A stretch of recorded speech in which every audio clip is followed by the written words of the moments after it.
Hey Twitter, welcome to the Emily Inkpen 11,000 follower Q&A. I'm kind of amazed to be here again. Mostly amazed at the fact that you have any questions for me at all, given that it was about 2 months ago that I was here for the 10,000 follower Q&A. But yet again, you've surprised me and I've had so much fun thinking about my answers. Hopefully they'll be useful and insightful. And yeah, it's just kind of overwhelming that another 1,000 people have thought that I'm worth following. So, pressure. I'm going to do everything I can to be worth following. I promise. Okay, so before we get started, I have a small but exciting announcement. Well, it's exciting for me anyway, and hopefully it'll be exciting for you too.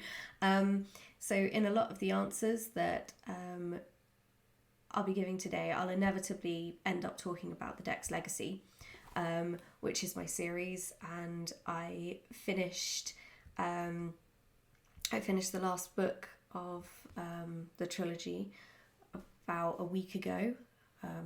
A week ago. This week has felt long. And I have another prequel audio drama due out very soon called The Hunt, and it's a sequel to The Bomb, produced by Chris Gregory and the Alternative Stories and Fake Realities podcast. And as of today, thedexlegacy.com is live. So if you head over to the website, I'll put a link below in the description, and you'll be able to find the first episode plus scripts, a short story called The Dark, actor profiles, maps are cool, the soundtrack composed by the amazing Dr. Alan Stroud, chair of the BSFA, and I was actually kind of amazed by how much material I had, enough to make a whole website. But I do. There's a lot over there and I'm super excited to share it with you. You can also, there's a specialised newsletter you can sign up to there, which will mean you'll be kept up to date with all of Dex Legacy news. So every time there's a new audio drama released, we've got bonus scenes coming up that are being recorded with the cast right now, that are not part of the episodes, but are just little bonus conversations between certain characters, or scenes that are just a bit off to the side but that are still really cool to explore in terms of characterization and everything, and those are going to be coming out as and when. So if you want to know exactly when those appear on the website and when they're going up, and you are worried about maybe missing a tweet announcement, which would be my other way of announcing them, then yeah, get over there, sign up to the newsletter, and I promise to only email you when there is something to share, because I know how annoying spammy emails are. Yes, so if you're interested in my work and my world specifically, thedexlegacy.com. It's live. Yay! Okay, so onwards, I guess. I've got to start off with the questions. I got my, a bit too hot. So, first question. If you could create a portal from the real world to the fictional world you created and pass through it never to return, would you? Absolutely not, no. The world, the planet that I created, SP714, isn't better than Earth, and it's not a fantasy world either, so there's nothing really cool, no mythological creatures or anything that I could go and have fun with. No dragons per se, apart from the mental ones. And yeah, it's not a great place. The world that my short story, 1,000 Silent Feet, is set on is pretty cool. They've got some good tech, but I mean, the story is set in this particular country where things are all horrible, but that is only one country, and the rest of the planet, yeah, it's got some cool stuff going on, so maybe I'd go there, but not SP714, I don't think. Yeah. probably not. I don't write happy worlds. I write complex ones. There's always challenges going on. I think I'm too cynical to create something better than what we've got, because I just think the human race is the human race and we're incredibly flawed, and we're screwing this one up so royally that what makes us think we'll go to another planet and do it better. So yeah, hopefully my imagined worlds are often, well, they're the same level of crap, but hopefully in interesting ways, at least. Okay, so this next question: what are Varian, Ren, and Isra's favourite biscuits? So whenever I do a blog interview with anyone, I always end up asking them what their favourite biscuit is. And the reason behind this is because it's an incredibly important question, or I've worked out that it reveals the soul of a person. So I've taken this answer quite seriously. And I've decided that Varian would probably be bourbon creams. For those of you in the States, they're a kind of chocolate biscuit sandwich, very, very thin, with a thin layer of chocolatey bit and then another thin layer. And I've said before, I might have said before, that Varian is pretty solid. He's a pretty solid guy. He's the kind of guy you'd be happy going to the pub with. Of the three, he's the one I wouldn't mind hanging out with on the regular. And I always have bourbon creams in the house because they're my spouse's favourite. So I figure bourbon creams are a good place to start, and I'm pretty sure they'd be his favourite. So Isra's favourite would be, okay, so I looked this up. There's a type of biscuit from Fortnum and Mason's called Lucifer's biscuits. And, well, Isra's a bit of a brat. She's also violent. And there's something about the Fortnum and Mason's option. It's also related to where they come from. Like, they're posh biscuits that are an acquired taste, but unexpectedly popular. And I guess I'm hoping that Isra will be the same for my readers. Unexpectedly popular would be good. A good metaphor for my books, actually. I would quite like it to be unexpectedly popular. And Ren would be dark chocolate Olivers. Now, I actually looked up what the Queen's favourite biscuit is for Ren, because he's high maintenance and a diva and thinks he's better than everyone else, and he's proud. And I'm not painting him in a very good light. I mean, I absolutely love and adore him, and I hope you will too, but he's a lot of work. And weirdly, when I thought about him, I thought something chocolate covered with, chocolate covered with biscuit in the middle. And that is exactly what the Queen loves, which is so weird and so apt. So yes, dark chocolate Olivers, Your Majesty. What have you learned from writing audio drama scripts that has helped you in writing your books? I'm not sure. I would say that my dialogue has improved, but I think it's reasonably simple for me to write scripts because my dialogue's always been pretty strong. So I think it's too early to say right now.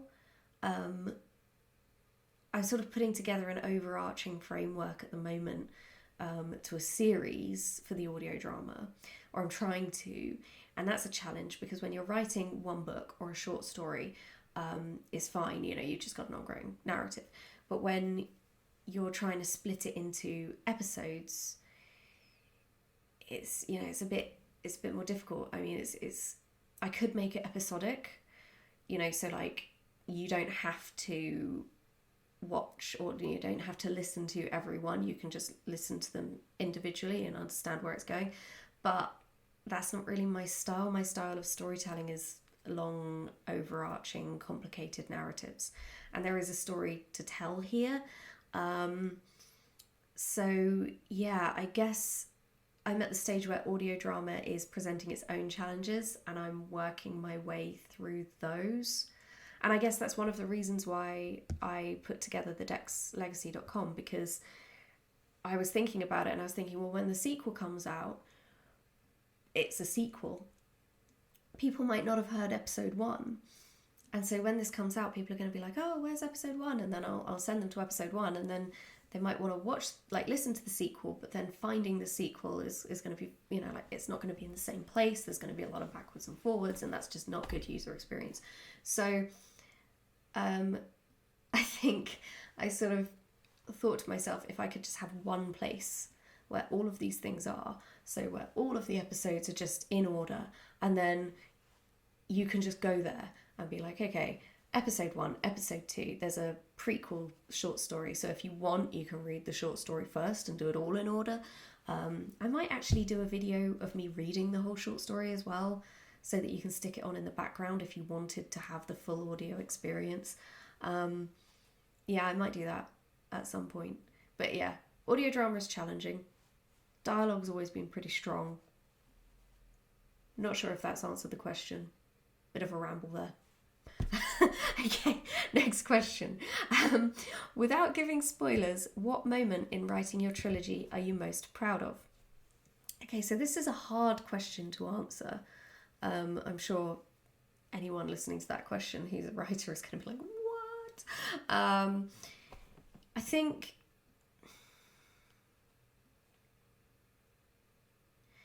I mean, I guess it's like, you know, you're expected to say, you know, oh yeah, it was the finale, or it was the way all of the things like pulled together. But if there's like one specific moment that I'm proud of, it would probably be, there's this conversation near the beginning of book 1.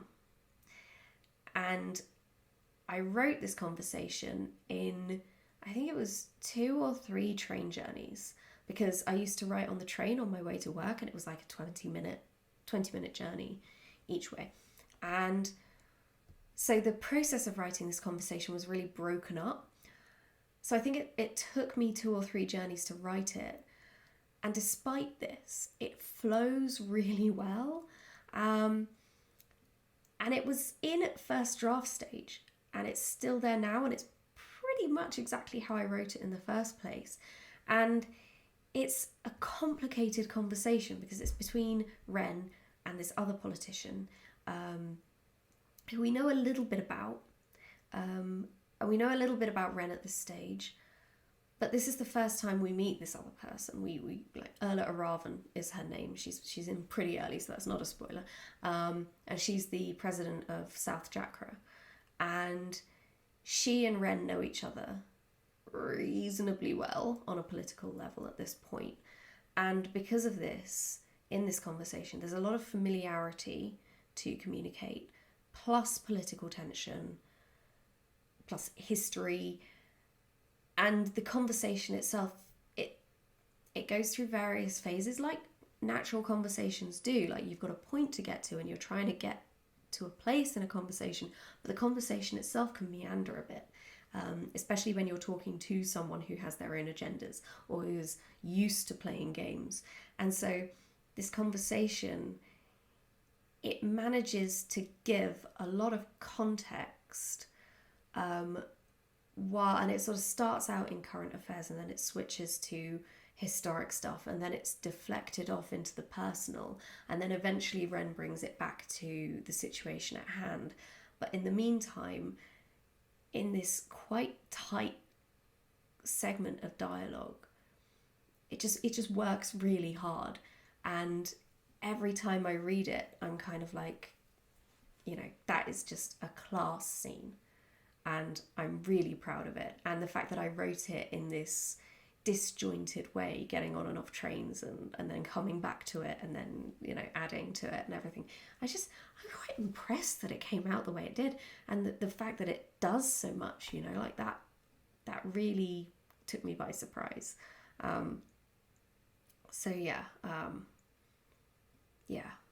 that weirdly just one conversation at the beginning, near the beginning of book 1, and yeah, I've just noticed that I have horrendous screen glare on my glasses, so sorry about that. I would have worn contact lenses, but everyone seems to like my glasses, so. And this is what happens when you wear glasses in a video. Sorry about that. Okay, moving on. Next question. How does it feel to have finished drafting your trilogy, The Dex Legacy? Are you looking forward to editing it? Sorry, I know this is 2 questions. You're allowed 2 questions. They're very, very tightly related. So I'm not going to lie. It is weird to have finished the first draft. I'll say this, like when I first started working on book 1, I needed to prove to myself that I could write a book. So I had to get through that just to prove that I was even capable of doing it. And then after that, writing book 2 wasn't so bad. But then after I'd written book 2, I had to finish the trilogy. And I wrote a few books back when I was a teenager, as you do. And I started a trilogy and I got to the end of book 2, but I never wrote book 3. And there was always a part of me that was terrified I'd never finish what I started. So getting to the end is, weird, emotional. I'm nowhere near the end. There's so much work left to be done on it. And next week, I'm taking 2 weeks off at the after finishing draft 1 of book 3 because I was just a bit of an emotional wreck. So I've got 1 more week of holiday and then I'm going to start editing it. And yeah, it's weird. Really weird. Okay. How do you feel about the unreliable narrator trope? I'm writing a story at the moment, playing with that, and I can't decide if it's fantastic or awful. Okay, so I think all narrators are unreliable to a degree. All of them. And if you're telling your story from the point of view of a single person that is like 100% right about everything, you're kind of doing it wrong. There should always be a certain amount of distrust in what they're saying. Like a moment or two where the reader will be compelled to question some things in this view of events. Always. Or the character isn't real. Like you do that in books anyway. Like even if I'm working in third person, I put stuff in about the characters that hopefully is going to make people think, well, hold on a minute. Like, what did they just do? My characters are not necessarily nice and they're quite complicated and they're like assholes in many ways. So I think that, if you're writing anything from a first person perspective, if it's real, it's got to be kind of unreliable. There's got to be some questions there. So yeah, tropey or not, I think there's certain tropes that are just more realistic to reality. Okay, next question. Share the top 3 best moments of your journey which made you feel like you can do it. Okay, so finishing book 1, that was a big one because obviously I had to finish book 1 to even prove to myself that I could do it.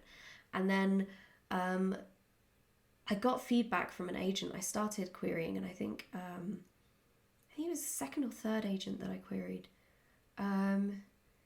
But he sent it back to me. He sent back this. It wasn't a refusal. Well, it was a refusal, but then it was if you take on any of my feedback, I would love for you to resubmit, which was exciting.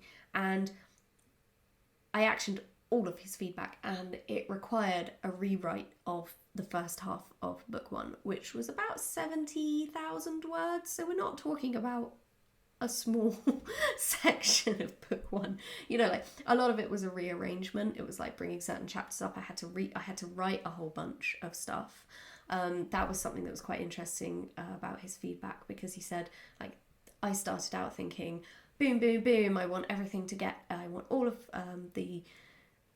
I want the reader to feel like they're in it from the start, and I want it to be like super exciting, and then the reader's going to be completely captivated and things are going to happen really quickly, and then by the time the first 3 chapters are over, they're just going to be in it. And his feedback came back and was like, this is exhausting. He was like, there is too much here.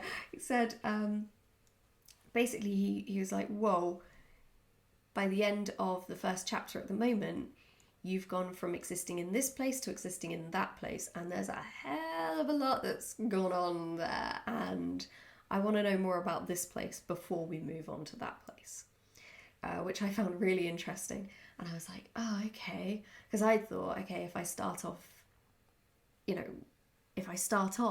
focusing on this bit and then everything changes, but it takes too long for it all to change, people might check out or whatever. And no, it turns out I kind of needed it. And then I added in a couple more chapters from the Varian and Ren point of view as well. And that's given it away. Yeah, okay, so it started with Isra, and the things that happened really quickly were with Isra. And then by dialing that back, it gave me a chance to get more into the situation that Varian and Ren were in sooner, and explore kind of what they're like before the big event happens as well, and taking that step back and giving it a bit more room to breathe at the beginning made all the difference. So all of their feedback was great, and even though it led to a big rewrite, I mean, I really embraced it and I took it on, and they ended up asking me for a full manuscript when I sent it back, and I said, I've taken on all of your feedback basically, and this is the new first 3 chapters, and please, see. And they came back and they asked for a full manuscript, which was incredibly exciting. But the moment of getting their feedback, because they had this long email, and they literally said, I wouldn't be sending you this email if I didn't think that it was good. And that was the first time that I'd had anyone who wasn't a beta reader or say, I like this. And he said, I really like your tone, but there's just too much going on in the first few chapters. I suggest you do these things. So I knew at that point, I was like, yes, I've got a tone that somebody likes, somebody who's professional read this and thought, okay, I can see past the flaws and I can see that this has got potential. And that was a very exciting moment for me in my journey. Very exciting. So finishing book 1, first up, getting that feedback, even though it led to a lot of work. That was the second. And the third was, it has to be signing with my agent, John Gerald, and having so much interest from other agents at that time. And that was a crazy couple of months of full manuscript requests, and yeah, I was gnawing my arm off with nerves. I don't know how I've got 2 arms still. I think I'm like Deadpool at this point. I just keep gnawing it off and it keeps growing back. But yeah, I'm just all about the nerves constantly, which is probably why I needed a 2-week break after finishing book 3. It's been quite intense. Hold on, I need some tea. Yeah, quite intense. Okay, pantsing versus plotting. What did you start the trilogy as, and what did you wind up as? Okay, so I kind of think this is in your bones. You're either a pantser or you're a plotter, and I would say that I am pretty much now as I was then. I am a pantser with direction. George R.R. Martin says narrative gardener, which is nice. It's a nicer term than pantser anyway. But then he's never actually managed to finish his epic series, so, maybe you need a bit more direction than just gardening and making something grow even bigger and bigger and bigger. At some point you've got to chop the thing off. So yeah, at least mine started out as a trilogy in my head, and I finished it as a trilogy, and there is that. So in terms of that, well, first off, I'm going to digress here, but I think it kind of annoys me when it's like, okay, you're either a plotter or you're a pantser, but there's this idea that plotters are better and pantsers should aspire to being a plotter, and everyone who's better is a plotter, and and that's just a better way of working. And all the pantsers I've heard are talking, being like, oh yeah, I should probably plot more, but I just don't, and it's like, no, if that's the way you work, that is the way you work. I don't think my brain could work with the plotting and getting all of the details out in advance. it wouldn't, I don't think I could. What I see is the next goal and the next goal, like the lighting of the beacons in Lord of the Rings. I can see the next point that I'm getting to, but how I get there is kind of a voyage of discovery, but it's always with a direction. I can't plan more than that. But I know that it's got structure because each of the books has ended exactly as I planned. It's a trilogy. It wound up as a trilogy. All of the ends tied together exactly how I kind of wanted them to. One of the ends I didn't know how it would tie in, and that was making me nervous for a while, but then it ended up tying into everything else, and I'm really proud of how that came out. But I don't think I'd be able to do the regimented planning that some writers do. My brain just doesn't work like that. So I don't think that it's like, you know, better writers plan and, you know, less good writers pants. I don't think that that's the case at all. In fact, I'm going to stand by that. I think, yeah, it's just a thing. I think it's because we're inclined to always think about, like, you know, bottom lines and being able to plan our lives, and also plan release dates, and to plan, you know, like for deadlines and everything. And obviously that is a lot easier if you can say, yes, well, I know exactly what this book is going to be, and 6 months from now I will have the complete thing, and blah blah blah. It's like, well, I could probably give you an idea. It's probably going to take me a year to write it. It's probably, you know, going to end up at around first draft 140,000 words mark, because that seems to be, after 3 books, that seems to be my standard. And, you know, but aside from that, you know, I just don't, and I don't think that's bad. I think some people, that's just how their brain works, and I think that makes people nervous. I think that makes plotters nervous. It probably makes publishers nervous. I probably shouldn't be saying this as somebody who really wants to get published. But the point is that everyone's different, and I go on a journey with my characters. They don't run it. I'm directing them. I'm sort of giving them a bit of a nudge all the time to keep them on track. But there are things that happen along the way that I don't see coming. Sometimes for the good, sometimes for the bad. And yeah.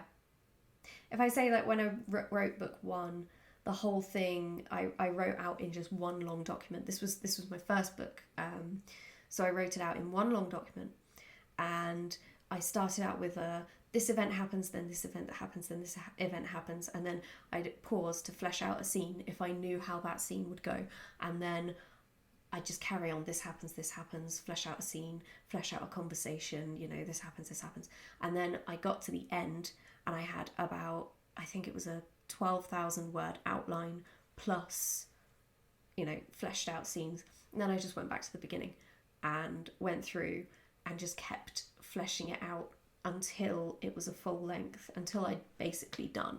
And what this allowed me to do was, because I was constantly going back over it, it meant that all of the many layers of meaning and relationships and history and everything that comes into it all, I could layer it all in. And because it was all still quite loose, I could go back and put in somebody mentioning this thing, you know, that I brought in over here, but I could foreshadow it. I could just go back to reasonably near the beginning of the book and just add that into a conversation. Boom, they're set up, ready for that event to happen. And I could do that retrospectively reasonably easily. And that one of the challenges with my book is that it's, you know, it starts, the Blood Road, book 1, starts when they're 26 years old, and Varian's 27, and there's a lot of history, and they are constantly referring back to what's happened in the past, constantly, because there's a lot, and that's one of the joys of the audio drama. Like the audio dramas are set 11 years previous, so when they're like 15 and 16 years old, and there's a lot that I can dive into there that is then mentioned in the books and comes up in the books. And yeah, like all of this, like it just allowed me in book one to tie all of those things in. And then when I got to book 2 and 3, book 2, like I wrote them more in a linear fashion, like chapter by chapter. But yeah, book 1, it was one long doc. I didn't even have chapters at the at the start. I just had line, next section.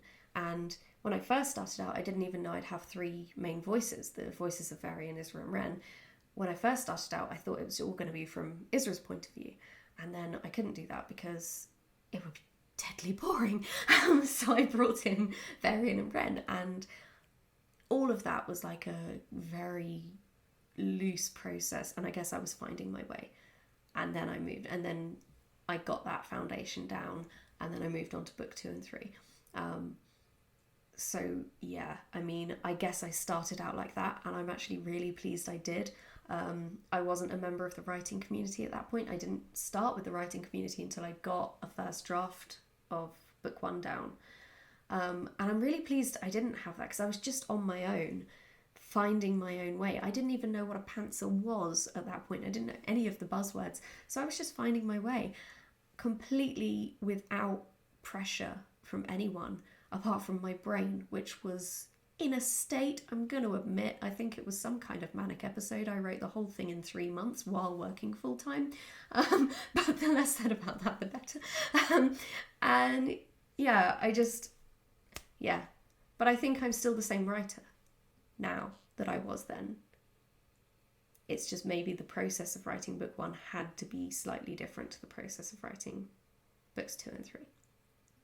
I meandered a bit there. Sorry, but I hope that answers the question. Okay, what would you say is your most interesting writing quirk, i.e. only using blue pens or having to finish on an even number of words? Okay, so this is interesting. I've actually tried really hard to get rid of any of those quirks. I'm not fussy about notebooks anymore. I don't worry about ending in the middle of a sentence or at the end of a scene. I don't have to research every single detail about something, and I don't have to get a chapter absolutely right before I move on.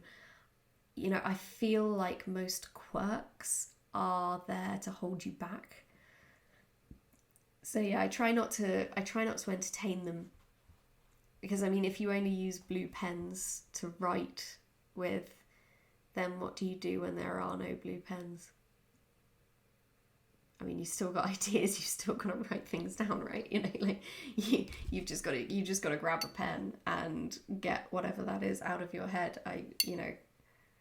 Don't be fussy about it, for heaven's sake. Like,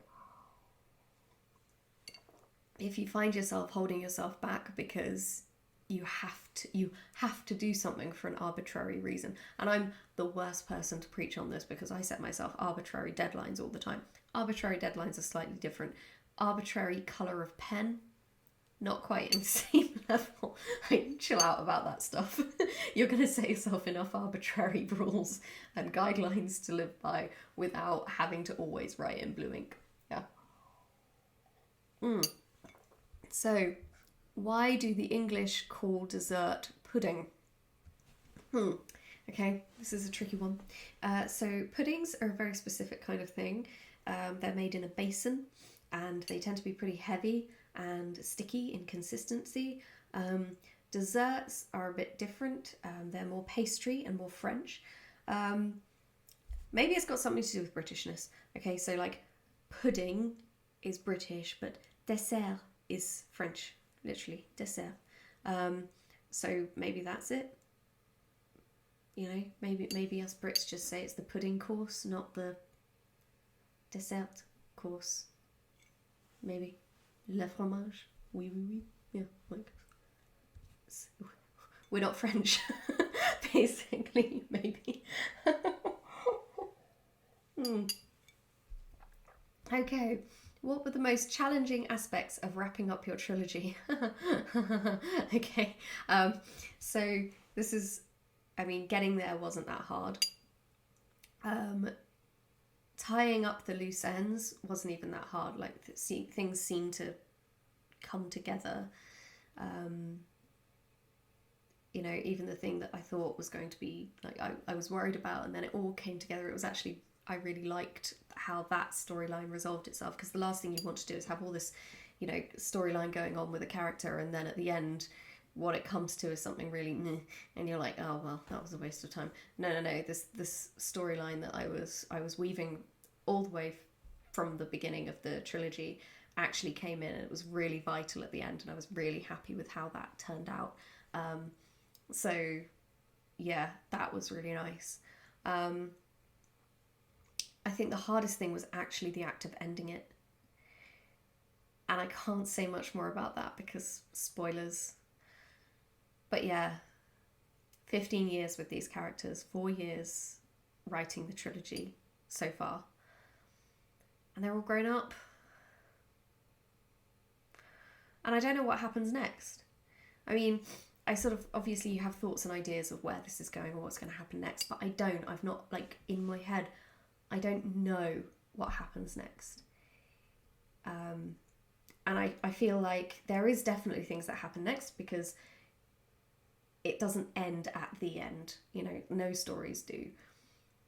Things are going to happen with those characters going forward, but I don't know, maybe at some point I'll be called upon to write some kind of another book, maybe, or maybe people who read it will want to come up with what happens next, and that would be really interesting, but I don't, and that's weird. That's probably the hardest thing. Like, they're doing their thing now. It's not down to me. Yeah. Okay, what is your best fantasy novel and why? Okay. I take it this is referring to best as in my favourite, or like the one that's had the most impact, or what you know. So I'm going to say Harry Potter, and this is just because the way it's structured, I mean, it's changed the way I look at the world around me. Those books are a phenomenon, and I talk about the books separately to the author because I'm pretty upset with J.K. Rowling right now, as are a lot of people. But the books introduced ideas about how we see the world into our shared vocabulary and experience. And I mean, they're kind of portal fantasy, but the portals are everywhere. And the magical world bleeds into ours, and it is a leaky cauldron, you know, like the magical world isn't just contained simply. There are leaks all around, and it's that, like, perfectly mundane objects just take on a different meaning, you know, like it could be that it's just, you know, it could be that it's just the space between platforms 9 and 10, but it could also be a portal to platform 9 and 3/4 and the Hogwarts Express. You know, like it gives an extra, there's a space in between where there wasn't now. There's possibility in between those two numbers now, and that's very interesting. And another book that does that is really excellent is Neil Gaiman's Neverwhere, and that's brilliant. And it made me look, like, whenever I'm on the Underground now, the London Underground, I just look at things completely differently. And yeah, his book has definitely changed that for me. So yeah, did the same thing. Okay, so this one, a silly but philosophical one that's more of an exercise. Okay. How would you rewrite this quote to be about writing instead of fighting? To ask why we fight is to ask why the leaves fall. It is in their nature. Perhaps there is a better question. Why do we fight? To protect home and family, to preserve balance and bring harmony. For my kind, the true question is, what is worth fighting for? Brackets, a roundabout way of asking what writing means to you and why you do it, I guess. Okay. Okay, so let's have a go at this. So, to ask why I write is to ask why the leaves fall. It is in their nature. Why do I write? To give shape to the chaos in my brain and to give voice to characters I already know. I think that's it. Like, without words, everything I imagine is chaos, the region from which creation was brought into being, and words give chaos shape. And I already know the characters, but words give the characters shape. I don't think there's any need for further justification on that. I suppose I could say, what is life without writing or creativity? Because for me, it would be no life at all. I don't think. I've tried it this last week. I mean, not writing this last week has been really weird. And it's not good. I've got really into the garden. I'm substituting. Like, I have to be creating something all the time. And even though I'm not writing, I'm thinking about it all the time. I mean, hence why I'm here. I'm supposed to be on a holiday, not doing anything. And here I am asking your questions about writing. Okay, that was interesting. And that was fun. Okay. What kind of keyboard do you use? Regular, mechanical, or gaming? So I use my laptop keyboard or one of the Apple USB keyboards. I have been thinking about getting another one. Maybe a posh one that lights up. I like things that light up and things that glow in the dark. I mean, who doesn't? But yeah, I could get a posh one that lights up, multicoloured. After writing 500,000 words of a trilogy, maybe I deserve it. I think I might deserve that. Okay. Yeah. Okay. Next question. All right. What's your history with Star Trek? My favourite character, favourite series, and what episodes do you enjoy or that inspired you? Okay, so this is a question from Captain Foley of the Trek Yards YouTube channel. He's not asked me to give him a shout out, but if you're into Star Trek at all, subscribe to them because they're great and not scary levels of fandom at all. I thought they might be, and then I watched a couple of episodes and I was like, oh no, this is great. This is the level of Star Trek that I can totally get on board with. It's accessible. So yeah, if you're into Star Trek, definitely give Trek Yards a follow. So yes, I would say in response to this question, Star Trek has always been in my world. My dad was a massive Patrick Stewart fan, and so I grew up with his introduction to Next Generation, like in my brain always. And I've got to say this, which might be related, I don't know, but Star Trek reached a new level with the introduction of the Borg in the Next Generation and Voyager. Like, up until then, the threats that they faced, they'd all been kind of like humanoid alien races, and they had political motivations and yada yada. But in my opinion, when the Borg showed up, they took Star Trek to the next level. Like, suddenly the threat was on a completely different level. It was a psychological level of threat. I mean, we're talking about the eradication of the self. And it really gets to the core of you as a threat. Like, the Borg terrified me as a kid. And I think they really hit the mark and they resonated at the time because, you know, like, clearly I think they were meant to. The next threat after the Klingons and the Romulans and everything, I think it was the next threat was going to be the Ferengi, and the Ferengi just didn't resonate at all because they look kind of funny, really, and so they came up with the Borg, and the Borg are like the complete opposite. They're just terrifying. And like they came out of nowhere in like at the time, and they were just brilliant. As for an episode that inspired me, weirdly, the one that sticks in my mind was Voyager. I think it was season 3. And I looked this up, and the title was Macrocosm, and it's this episode where an alien species invades the ship, and Janeway and the Doctor have to deal with it on their own.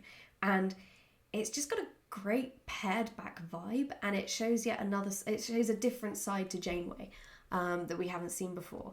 And I don't know, like Star Trek in comparison to like Stargate, where everyone's military, Star Trek is really clean, and you kind of get the impression that everyone's kind of an administrator first and foremost, and there's a lot of paperwork that goes on.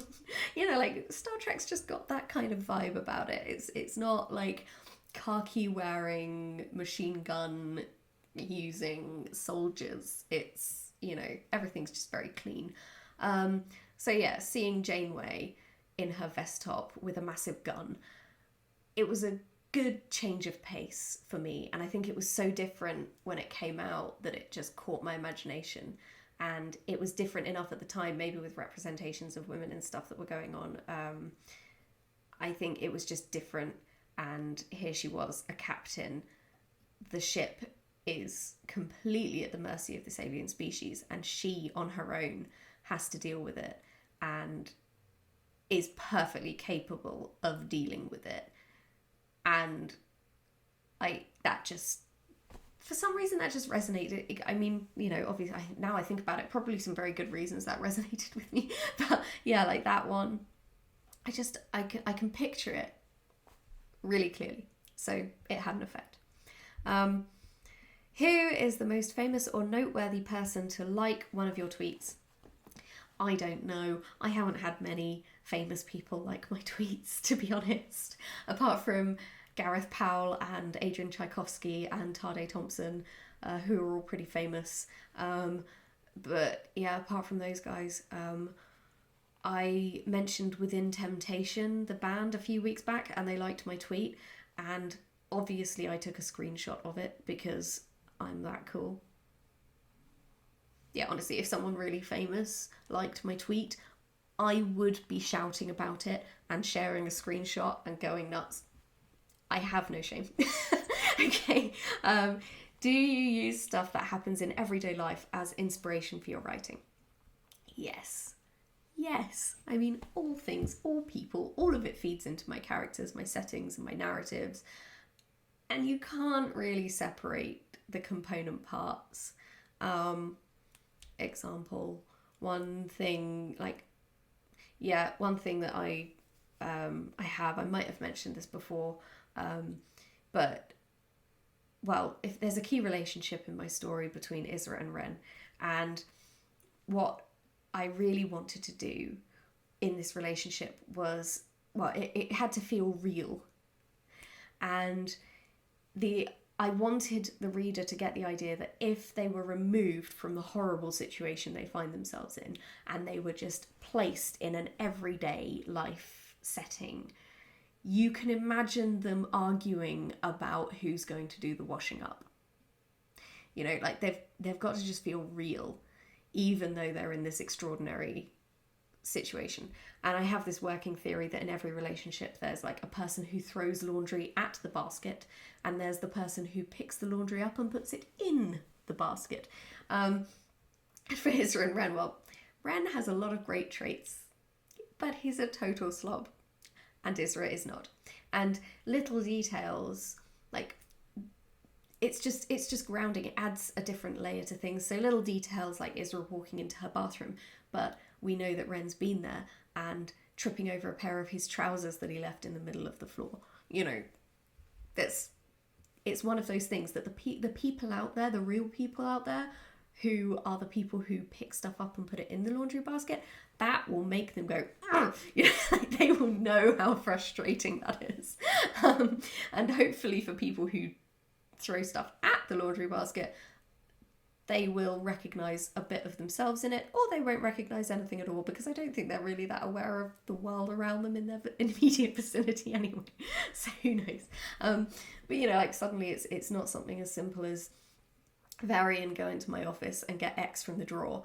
You know, instead of that, it's Varian goes in and has to pick his way across a floor strewn with books and files and discarded shoes, and has to uncover the drawer, and then the drawer itself is full of crap, and you know, it's just more human, it's more texture, and Varian will probably be muttering to himself the whole time and quietly fuming that this isn't more simple. You know, why can't Ren just clean up? Yeah, so yes, real life people and things, real life experiences definitely play into things, and you can tie them into the most extraordinary situation, because at the end of the day, people are people. Wherever they are, whatever they're doing, people are people. And yeah, I love that stuff. Do you take Capra? I don't know what Capra is. Spelt C-A-P-R-A. Is this an in-joke? Is it from sci-fi? I don't remember it in Stargate. Don't remember it in Star Trek either. I don't. Weird. Okay. I'm going to say no, because if I don't know what it is, I really hope I'm not taking it. Okay. What's the deepest thought you've ever had? Okay. I'm going to need more tea.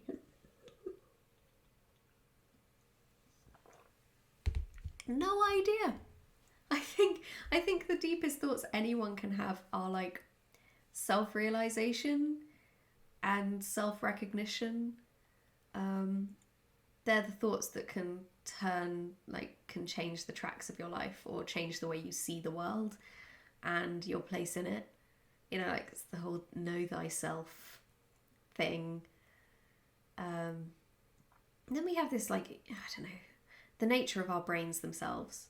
Like, having seizures and being diagnosed with epilepsy, that kind of changed how I see my brain as an entity and as a vessel for myself.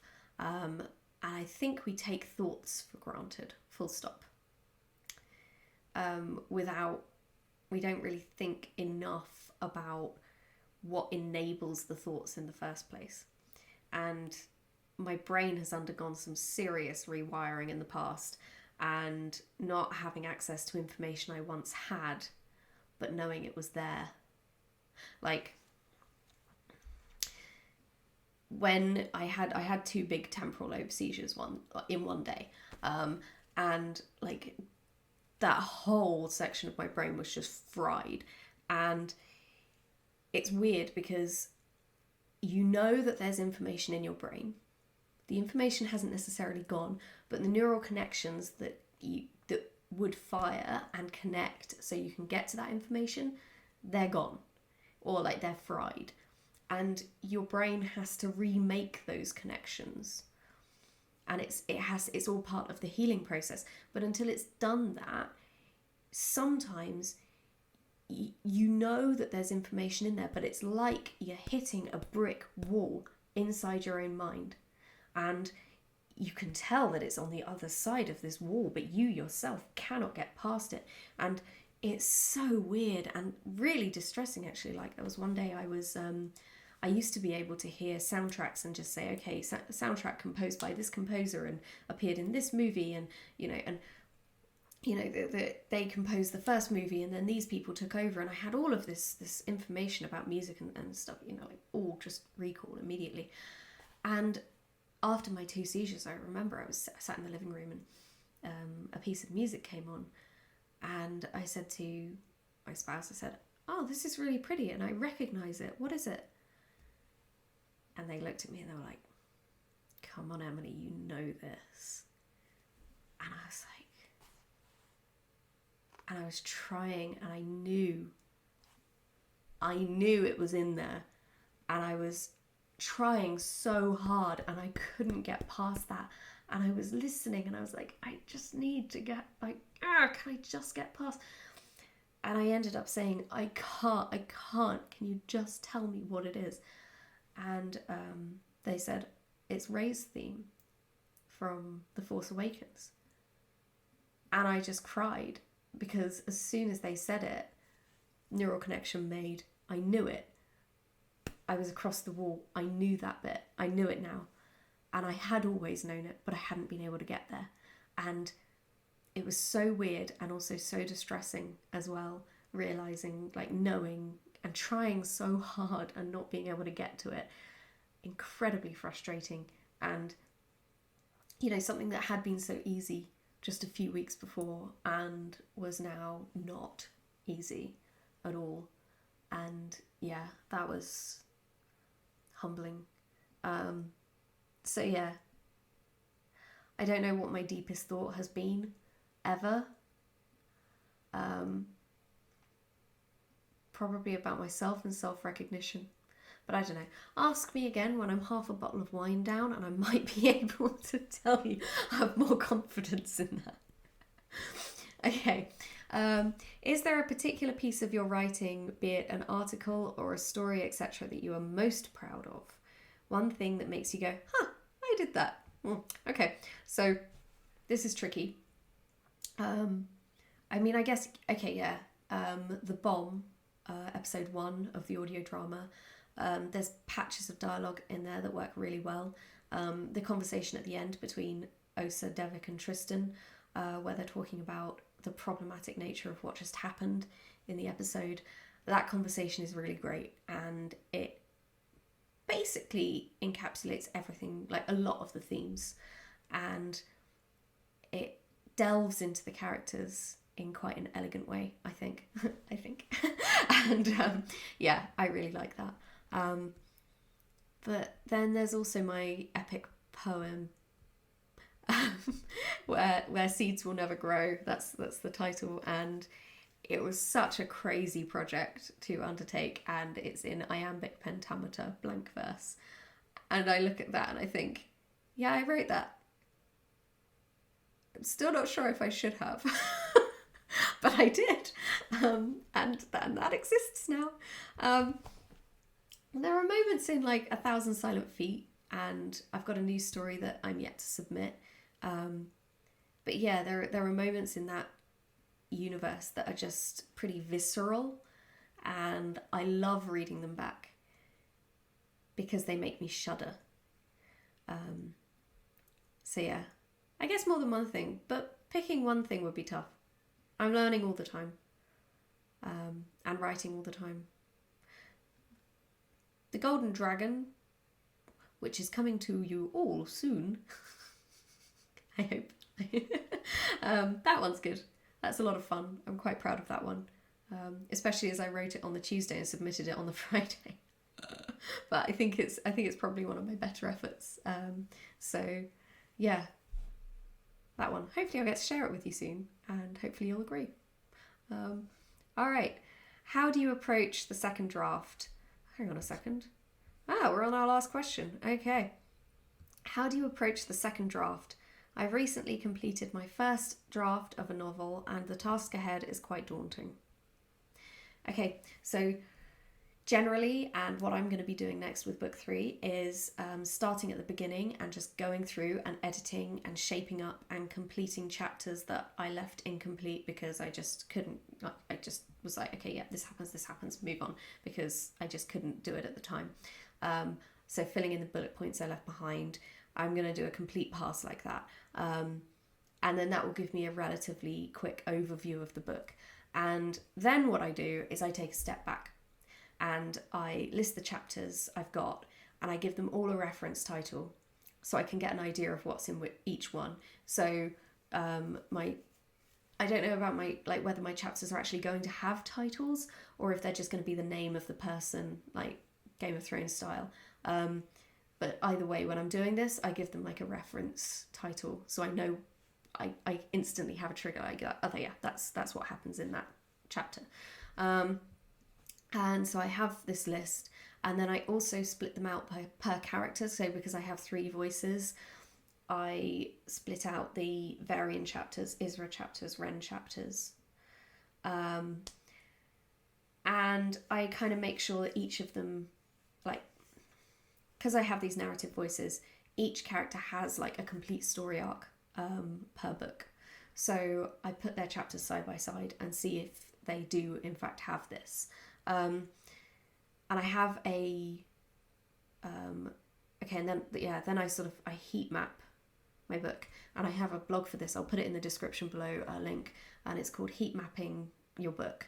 And I don't know anyone else who does this, but I published this. I wrote it down because I find it really useful, and I know a few people have used it since and have said that they found it really useful. So yeah, there'll be a link below. And basically, what this does is you colour the chapter headings by level of action or intensity. So green is for calm, yellow is for tense, orange is for more tense, red is for the most tense. You know, like you get a traffic light system roughly. And then I take a real look at the chapters and I colour them accordingly. And roughly what you want is a steady build from green to red at the end. Or you want chapters, intense chapters that are, you know, like yellow ones happen earlier, orange ones happen towards the middle, red ones happen at the end. You know, however the other chapters around them sort of flow, you want that kind of, you know, you want the red at the end. And yeah, so I sort of do that. You want a steady build, but you should give it also helps you to get an outside perspective, and it gives you a kind of view of pacing. I mean, if you're jumping around too much and you've got green to orange to yellow to red to yellow to green to, you know, like you it's a bit all over the place. You want something a bit more of a steady build. Although I will say that changes of pace can be really good, and I do advocate like breathing points, so not just a constant build of pressure until the end, because that can be exhausting. And a good example of this would be at the end of book 2. This isn't a spoiler, don't worry, but like at the end of book 2, the whole of my world is going to hell and things have been going from bad to worse, and there's a moment when 2 of the characters are talking, and for half a chapter there's this natural pause in events, and the 2 of them take a beat and reflect on what's happened before, and then the crazy amplifies. But this moment kind of shows that they expect at this point for the crazy to die down, and they think it's over. Well, it isn't, but it also kind of gives sort of credibility to what's come previously, because that was also really intense and really emotional. And so them talking about it then is like, yes, we acknowledge what's gone before, and that gives a foothold with those characters. Then we've had this moment to check in with them, we know where they're at mentally, we've got that foothold, and then we can push off into the next round of crazy, and we know where they stand when we do that. And so those kind of changes of pace can be really good, because my beta reader for book 2 sort of said, well, that was really nice, and gave them a moment to sort of take a beat, because otherwise that whole end section would have just been scramble, mad. So yeah, changes of pace can be really good, but generally speaking, you wanna be going like green to red throughout the story. And yeah, I mean, like all of these things that, like, because I've said before, I'm a pantser, so I apply these things retrospectively to my narrative to make sure that everything's in place. And what this helps me to do is get outside the book and look at it from the outside. And yeah, getting a spreadsheet open and just putting it down in a framework. What have I got? Does it hang together? Does it make sense from an outside perspective? And then once you've sort of looked at it, tidied it up, made sure that it makes as much sense as you can make it, give it to a beta reader because they are already outside the text. And you've just got to rip that band-aid off as early as you possibly can. Don't be afraid, because you've just got to use a test from the start, and it could be that they spot things that you just didn't. And, you know, like in my sort of look at this, I could have taken that scene that was the change of pace and thought, oh no, I can't have this calm scene in there, like in the middle of all of the action. People won't go for that. I'll just edit that out, and, you know, I'll just have crazy until the end. But it was my beta reader that said, no, this was really good. So now I have confidence to leave that in. I've user tested it. It works. Beta readers can really help with making those decisions. So yes, in summary, go through, do a complete sort of read through and shape up, take a step back, chapters, character chapters, make sure there's like a beginning, middle and end. If you've got more than one character, make sure they've got a beginning, middle and end. Sometimes I apply the hero's journey framework to it. So it's like, okay, so this character, who are their allies? Who are their like challenges? You know, is anyone betraying anyone at one point? Is there like the switcheroo? Is there this, you know, like trying to, you know, basically applying frameworks, like noted frameworks to what I've got and seeing how much of it is actually tick, tick, tick. Yes, I've got all of those things. Sometimes I don't, but it's an interesting exercise. All of this helps to allow you to take a step back and look critically at what you've got. So yeah, link to heat mapping your book in the description below. Hopefully that helps. Yeah, and that was the last question. How long have we been going? An hour. Ha ha ha. Okay. I think then it's time to wrap up. But yes, thank you for that. Thank you for all of your questions. If you're still with me, thank you for holding on until the end. I really hope that I've been useful and said some interesting things. Again, if you're interested in the Dex Legacy, I clearly haven't shut up about it this particular Q&A. thedexlegacy.com, go over there, have an explore, have a great time, and yeah, maybe I'll see you again if I earn another 1,000 followers. If I do, if you guys are still following me after seeing this, here's to the next one.